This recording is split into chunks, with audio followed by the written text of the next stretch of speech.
Cellphone అయిపోయింది. రైతులకు రుణమాఫీ చేసే అంశంలో కేవలం ఒక్క రాష్ట్రానికి మాత్రమే బాధ్యత ఉంటుందా? ఎన్డీఏ సర్కార్కు ఉండదా అని కేంద్రాన్ని సూటిగా ప్రశ్నించారు ఎమ్మెల్సీ జీవన్ రెడ్డి. కేంద్రానికి బాధ్యత లేదా అంటూ నిలదీశారు. యూపీఏ హయాంలో రుణమాఫీ విషయంలో కేంద్రమే బాధ్యత తీసుకుందని, కానీ కేంద్రం తన బాధ్యతల నుంచి తప్పుకుంటుందని ఆయన విమర్శించారు. అదానీ, అంబానీ రాయితీలు ఇచ్చినట్లే రైతులకు ఇవ్వాలని జగిత్యాలలో జీవన్ రెడ్డి డిమాండ్ చేశారు. ఇక తెలంగాణ తల్లి విగ్రహం ఏర్పాటు విషయంలో బీఆర్ఎస్ నేతల విమర్శలు తగవన్నారు.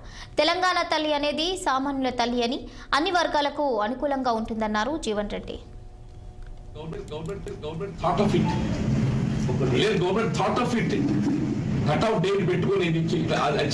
ఏదైతుందో ఈ వనరులు సమకూర్చుకోవడం లోపల కొంత సమస్య ఉత్పన్నమవుతుంది కాబట్టి 2 లక్షల వరకు చేయగలిగేది.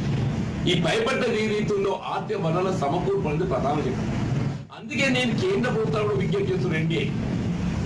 అందుకే కేంద్ర ప్రభుత్వాలు విజ్ఞప్తి చేస్తుంది. ఇదేదో కాంగ్రెస్ పార్టీకి పరిమితమైన అంశంగా భావించకండి. ఇదేదో కాంగ్రెస్ పార్టీకి పరిమిత అంశంగా భావించకండి. విఫలమైనగా ఏదైతుందో రాష్ట్రం ఇంతవరకు అమలు చేసిన 21,000 కోట్లు అంటే రేవంత్ రెడ్డి పట్టిగా ఏదైతుందో వాళ్ళ సొంత ఖాతాలకు ఇస్తలేదు. వాళ్ళ సొంత ఖాతాలకు ఇస్తలేదు. ప్రభుత్వం మనల్ని సమకూర్చుకొని ఏదైతుందో ఇంత బట్టి వసూలు పార్టీ. నేను మోడీ గారికి అంటే కిషన్ రెడ్డి గారికి చెప్పి ఆ స్థాయి నాది మోడీ గారికి విజ్ఞప్తి చేసే స్థాయి నాకు ఉందో లేదో కానీ కిషన్ రెడ్డి గారు అయితే మన రాష్ట్రం మన ప్రాంత వాస్తుడు కాబట్టి, ఆయన రైతు బిడ్డ కాబట్టి, సంజయ్ గారు కూడా ఏదైతే ఈ ప్రాంతానికి 2 మంత్రుల బాధ్యత వస్తున్నారు కాబట్టి మీరు కేంద్ర ప్రభుత్వానికి వ్యవసాయ శాఖ తీసుకెళ్ళి గవర్నమెంట్.